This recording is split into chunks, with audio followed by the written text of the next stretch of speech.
The link between companies and the development of new ideas in design is really, really close. And it's still here. So the new ideas comes from the good, the happy meeting, as we say, from a designer and a company. The idea born together. This is the great capacity of the Italian design to develop innovative product, innovative idea together with the factories. In the 60s also, if you study the most interesting products of Italian design, you find products from B&B, Zanotta, Artemide, Cartel also, very, very interesting. And linked together with the name of designer that became very famous, but at the time were very young, like Vico Magistretti, Gaetano Pesce, Gaia Aulenti, were young people that found a very nice correspondence in some factories with young people that at that time owned the factories, like Giulio Castelli, like Aurelio Zanotta, Cesare Castina, many names that are very important, exactly like the designers. Other product, this inflatable armchair called Blow, the first telephone that was open like that, designed by Marco Zanuso.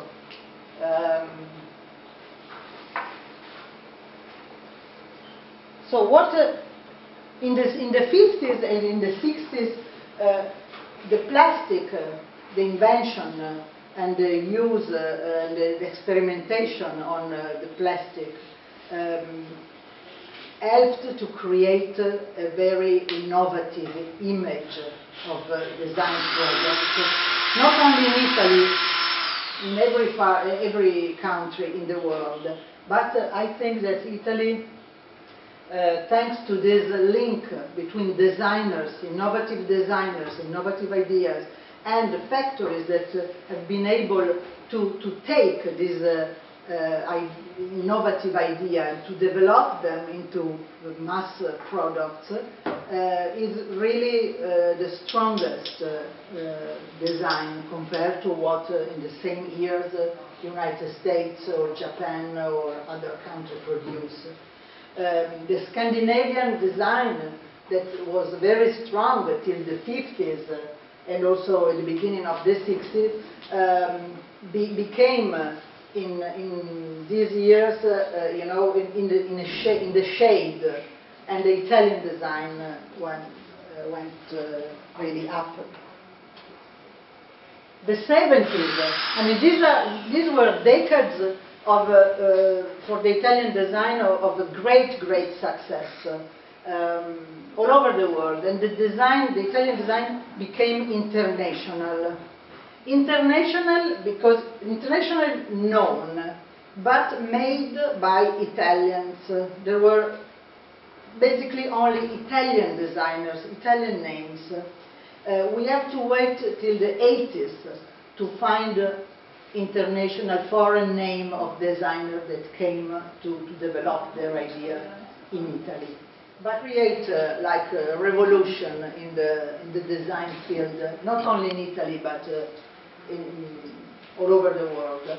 And on the right, the kettle by Michael Graves for Alessi. Alessi also is one of the design factory that experimented a lot and gave the possibility to many designers to realize, to make new objects with new idea, new concept of daily object use.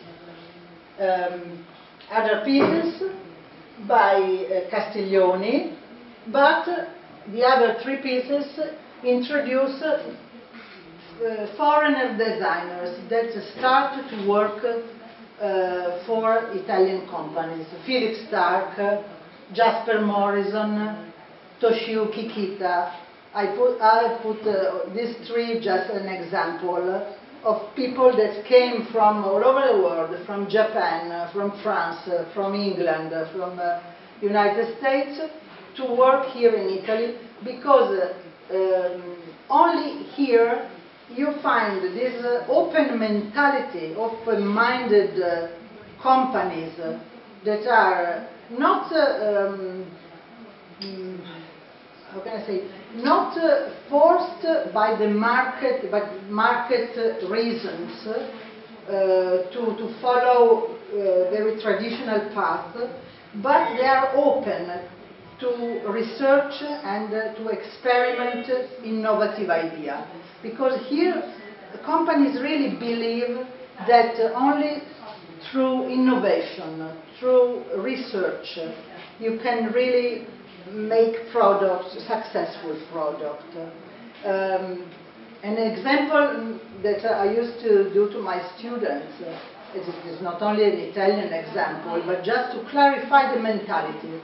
If you think to Steve Jobs, the mentality of Apple computer, this is really the mentality of, it's a good comparison with the mentality of the Italian companies. I mean, to be open to new ideas, new things that can lead maybe somewhere in a way that we can't imagine now, but that can be transformed in very successful products. If you don't know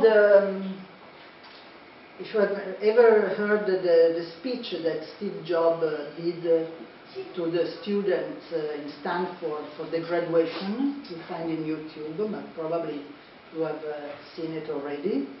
I invite you to search it and to listen to it very carefully.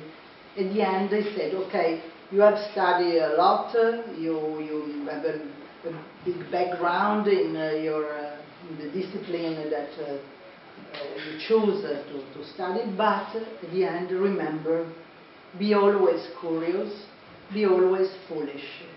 And this word foolish, it means not crazy. Foolish in our profession means to think ahead, to have a vision, not only to listen to the marketing request, to what it exists now, but to think ahead, to go and look at the problem from another point of view. These could be the right things to invent and create new things. And I think that the most part of the Italian companies has this attitude, this capacity, spontaneous capacity to think ahead, to have a vision of something that could be possible, but that doesn't exist yet. And then we arrive in the 90s, where the most part of the designers that work now for Italian companies are foreigners. So, thanks also to people like Giulio Cappellini that made, in my opinion, the Italian design to be very an international design. He called many designers from other countries to develop a new idea, a new product, but I mean that the foreigner designers are better than the Italians, that the Italians are not anymore able to design the good products or whatever. There are many reasons. One, of course, is that the school, the Italian design school, for many years didn't understand how far and how fast the design was going on, was developing. And so the school were old compared to the reality of the production. As I said, the faculties of Italian design were born late here.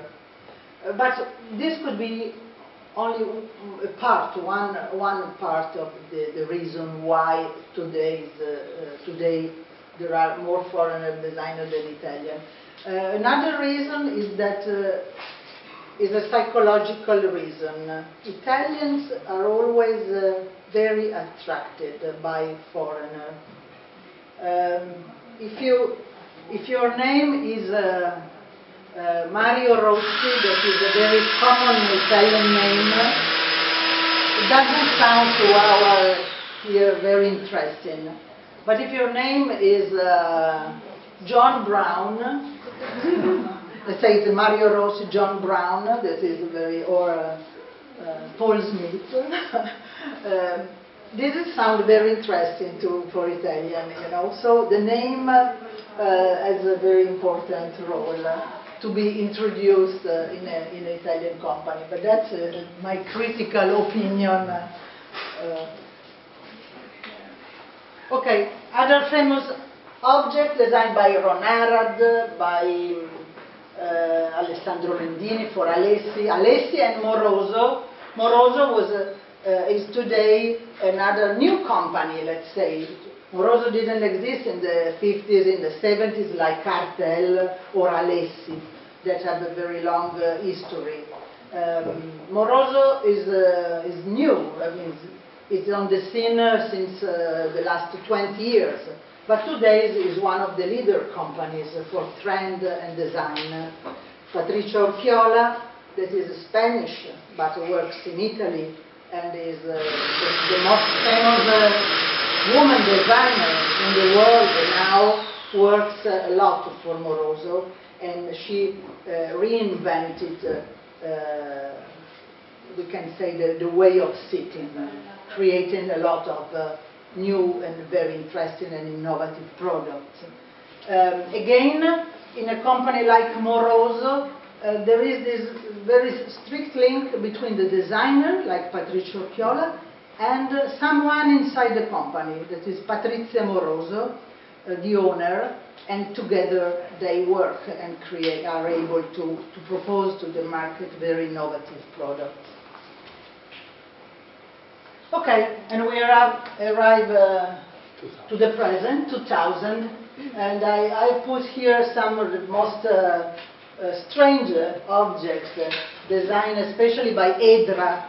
Edra is another very interesting company that makes a lot of experimental products, but that they become also successful products.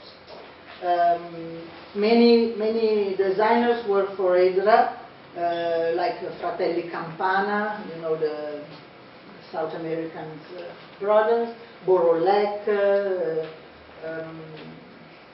Francesco Binfaré is an Italian, very good designer, extraordinary designer, I think, and many others. These are Ross Lovegrove, is another name of designer, English, very famous, that works a lot in Italy. This is a chair, a plastic chair for Moroso. All the other objects are by Patrizia Scarzella.